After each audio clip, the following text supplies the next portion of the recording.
Hello दोस्तों, मेरा नाम सुधांशु है और मैं आज आप लोग को एनसीईआरटी डॉक्टर मनोहर रे की जितने भी क्वेश्चन हैं पहले चैप्टर से रिलेटेड उन सभी क्वेश्चनों को सॉल्व कराने जा रहा हूँ।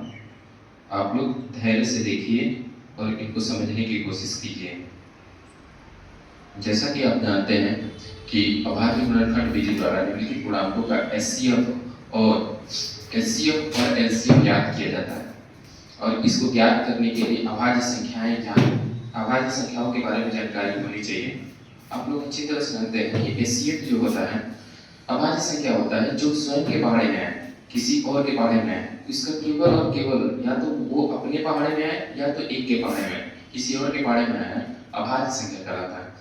जैसे अभाज्य संख्या के बारे में आपसे कोई पूछता है कि अभाज्य संख्या क्या होती है, तो आपको प्रैक्टिकली यही बोलना है। प्रथम अभाज्य संख्या, कम से कम 25 तक अभाज्य संख्या आपको याद होनी चाहिए।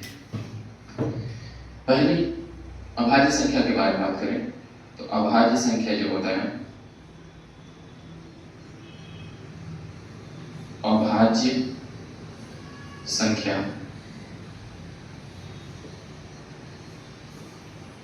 जो स्वयं के बारे में, जो स्वयं के जो स्वयं से विभाज्य हो,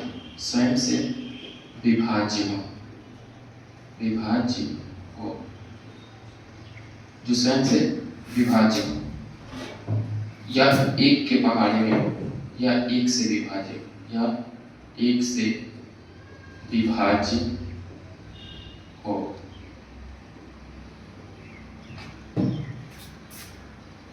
या एक से विभाज्य हो,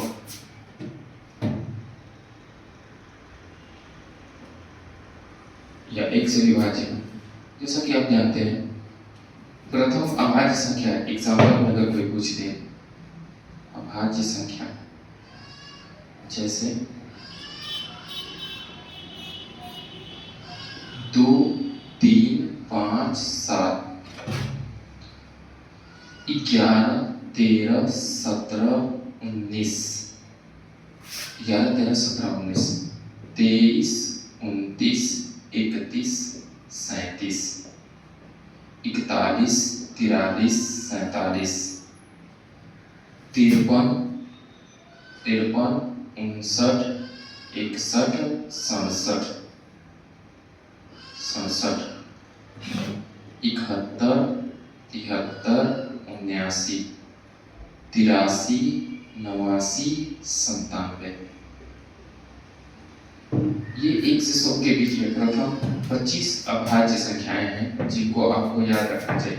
क्योंकि अभाज्य संख्या कोई भी मतलब संख्या दिया जाएगा और उसका गुणनखंड पूछा जाए तो गुणनखंड करने के लिए सबसे पहले अभाज्य संख्या से काटा जाता है। और अभाज्य संख्या से काटने के लिए आपके पास आइडिया होना चाहिए कि अभाज्य संख्या होता क्या है।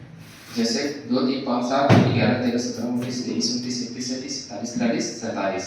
इन सभी संख्याओं से सबसे पहले हम 2 से काटेंगे। किसी भी संख्या को 2 से नहीं करता है तो 3 से काटेंगे, 3 से नहीं करता है तो 5 से काटेंगे, 5 से नहीं करता है तो 7 से काटेंगे।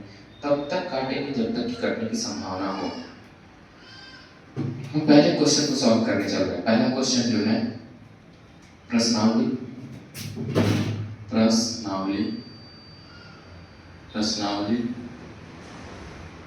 एक का पहले का पहला क्वेश्चन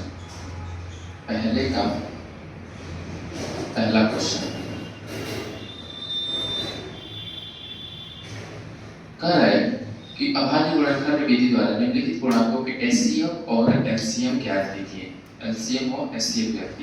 हम इस चीज को हटा रहे हैं और आगे हम पहले क्वेश्चन को सॉल्व करने चलते हैं। पहली बात, एलसीएम और एचसीएफ निकालने के लिए हमें गुणनखंड आना चाहिए। जैसे अगर पहले क्वेश्चन में देखें तो 12 होगा। पहले क्वेश्चन को देखें, पहला क्वेश्चन लिखा है 12, 15 और 21।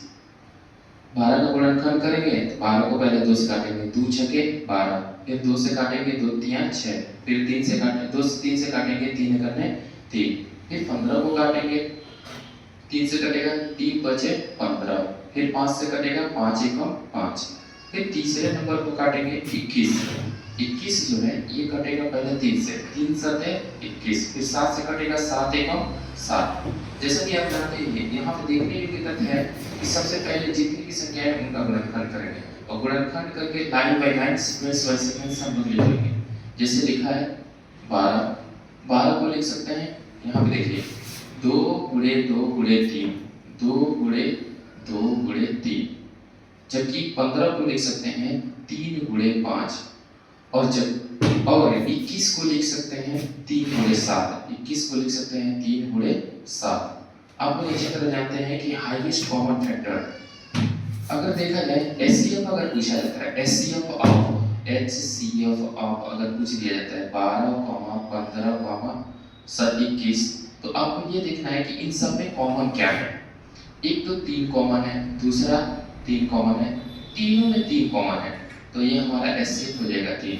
जबकि एलसीएम की बात करें, एलसीएम ऑफ 12, 15, 21 देखा जाएगा तो जो कॉमन है वो एक बार तो लिखा ही लिखा जाएगा, कॉमन 3 को लिख दिया गया, बाकी जो भी संख्या बचते हैं 2 2 5 7, कॉमन को छोड़ने के बाद 2 2 5 7 इनको लिखा जाता है 2 गुणे 2 गुणे 5 गुणे 7। 2 लिखे हैं, 2 लिखे हैं, 5 लिखे हैं और 7 लिखे हैं। अगर पूछें कि 3 दूनी 6, 6 दूनी 12, 12 बचे 7 और 7 का 7 में गुणा करेंगे तो 420 आएगा। हमारा एलसीएम हो जाएगा 420। और हमसे हर क्वेश्चन में 2 ही चीजें पूछी जा रही है। पहला ये पूछा जा रहा है कि एचसीएफ क्या है और दूसरा एलसीएम क्या है। इस क्वेश्चन का पैटर्न यही है, हर क्वेश्चन को इसी तरह से बनाना है। अगर हमारी बात से सहमत है तो इसको नोट कर लीजिए, आगे हम अगले क्वेश्चन में चलते हैं। इस क्वेश्चन को हटा दें, इसी का दूसरा क्वेश्चन उठा दें। दूसरा क्वेश्चन है, आप दूसरा क्वेश्चन स्क्रीन पे देख सकते हैं। दूसरा क्वेश्चन ये है, मार्कर का इंक तो खत्म नहीं हो गया, आज इतना ही रहने देखते को।